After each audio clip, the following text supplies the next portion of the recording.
Hey runners, running form is so important to be efficient and not waste energy. And I constantly am looking around and seeing runners making just these silly errors that they don't understand affect their performance. So today we're gonna go through some running form mistakes and how to correct them. And some of them are kind of funny, but it would be a great idea if you're not sure if you're doing one of them to get a video of yourself, get a video analysis. We do that here at Full Circle Coaching. So let's have some fun and learn how to correct those running form mistakes.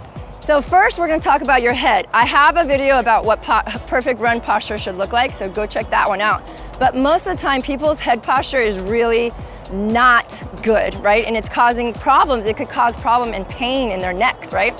So most people have their chin up, right? Looking towards the sky or even the horizon line, as opposed to having their chin in, right? And being nice and tall with their ears over their shoulders. Another head posture mistake is the bobble, the head bobble, right? From side to side or turning right and left. It's amazing to me that people don't realize that they're doing that, but that's really inefficient because your head should be your anchor and it should be connected to your core so that you're driving your body forward when you run, not bobbing your head side to side or rotationally.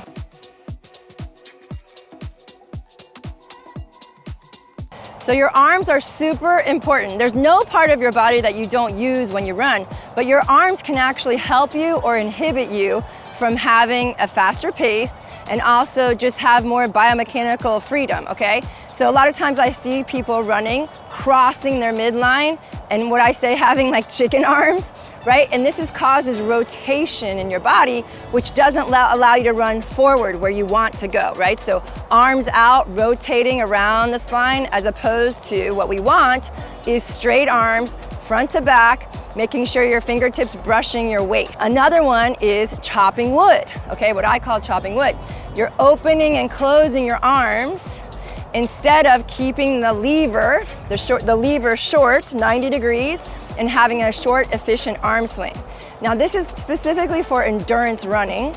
Anything more than an 800, you wanna have short little arms, 90 degrees, right? Swinging from your shoulders, nice and efficient. The last thing I see people running is with really long open arms, which again, it's a longer lever to move through space and time. So we want to focus on having that nice 90-degree elbow bend. You can actually hold something in your elbows to help you be more efficient in your arm swing and avoid the long lever arm swing. So another mistake I see is military posture, a super arched back, shoulders back, chin up, right? And really just wasting a lot of energy in the running as opposed to remembering that the legs need all the energy you have, right? And being more relaxed and supple in your upper body.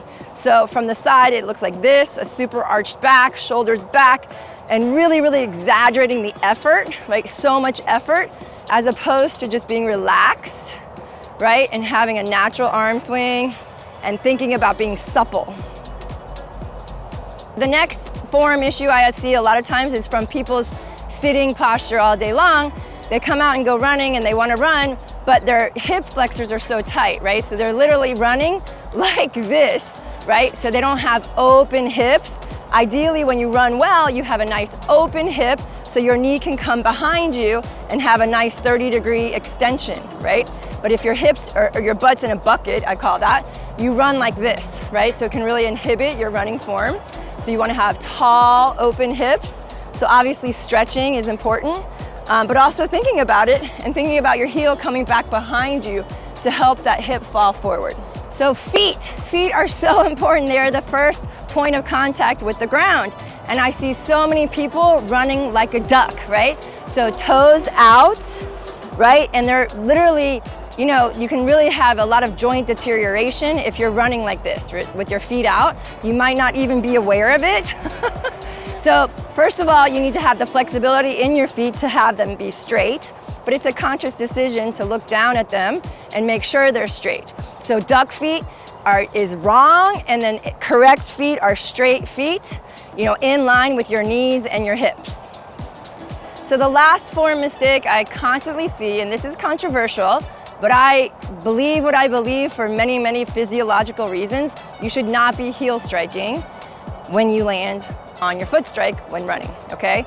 So landing on your heel it's not gonna help you long-term be in the sport for a long time. It causes a lot of stress on the joints all the way up the chain.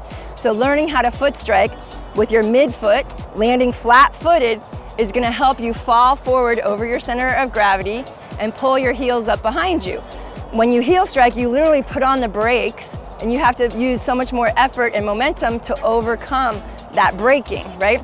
So all running posture lends itself to falling forward and mid-foot striking. So that's the last component of your foot mistakes that I see running. The last of the mistakes that we're gonna cover today, because there's lots more, is I see runners pushing and just making so much effort from their hips down, as opposed to falling forward and just picking their heels up behind them and pulling with their hamstrings. So this is what pushing looks like. Lots of effort, right? Just way too much work, right? And this is what falling forward and pulling using my hamstring looks like, right? Very easy, effortless falling forward.